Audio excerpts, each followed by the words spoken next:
Hey guys, how the hell are ya? Welcome back to Arnold Drinks. My name is Arnold. Tonight, I drink.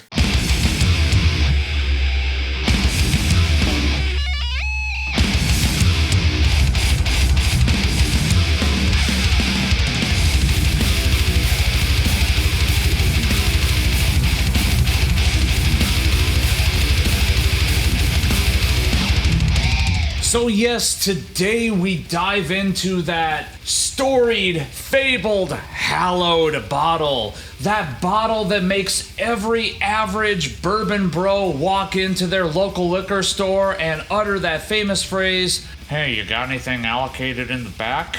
Wink, wink, nudge, nudge, because I'm so special and I only buy maybe one bottle a year from you, so hook me up." This is Blanton's Single Barrel. Now, I'm not going to belabor the history of Blanton's because Jesus H. Mary and Joseph, there's so many sources all over the internet, all over YouTube that will wax far more eloquent than I ever could about it. And truthfully, I don't care. What I care about is the juice contained within this crystalline grenade-looking bottle worth the hype, worth the chase that everyone makes it out to be? This is a 93 proof single barrel Kentucky straight bourbon. It's got the little horsey on the top. I mean, I promised I wouldn't wax eloquent about it, so why am I starting? Let's just get into it.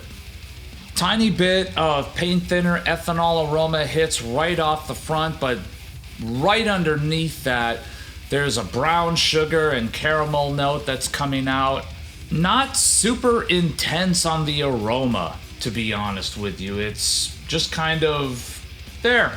Color-wise, it is a slight deeper golden amber color. Teeny tiny bit of orange zest that's trying to creep out. Really kind of that ethanol is kind of pushing it down ever so slightly. So, okay, the notes that I'm getting from this as far as on the palate, there is definitely that hint of brown sugar. There's definitely a little bit of caramel in there. But I'm gonna tell you, the big notes that I'm getting from this are tobacco and oiled leather. So I don't know if that is the intended purpose. Everything I've ever heard people tell me about this thing suggests that it is a sweet and balanced flavor bomb that's super complex. And oh my God, I'm just getting a punch to the face with oiled leather and tobacco. Mouthfeel is really, really big, just kind of all over the front of the palate. A little bit of a peppery cinnamon note is hitting actually the front. It's just pinching the cheeks up here, hitting a little bit on the back end of the finish. The finish is nice and long, so I gotta give it that. But man, when that big note is oiled leather, and when you're getting a bit of like a cigar-ish kind of smokiness to it, do I really want that to linger as long as it is?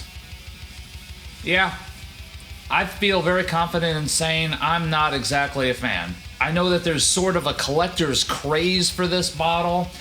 I don't think I'm going to be buying into that, at least at this point. I feel like I can confidently say this is not the whiskey for me. So all you guys that are out there hunting for that hallowed allocated bottle, rest assured I'm not going to be taking yours. This is one of those things that, yeah, okay, I guess it's cool that I have it, but I kind of feel like I paid for the bottle more than I paid for the juice inside. Granted, I only paid retail for this, about $65, but yeah, I just don't feel like this is something that I'll be partaking in ever again. I don't feel like I would be buying this bottle again. The bottle is cool. I suppose I could make a cool infinity bottle out of it at a later point. The horsey on the top, I mean, look, if collecting figurines is your thing, I promise you Warhammer is far more enthralling and the lore is so much better. I mean, it is what it is. It's just kind of that crazy allocated bottle that everyone is after, I finally have one, and I think it's gonna stay at one. I don't know, maybe in a month or two, maybe it'll open up a little bit and I'll finally start getting some of those sweet notes that everyone has told me about.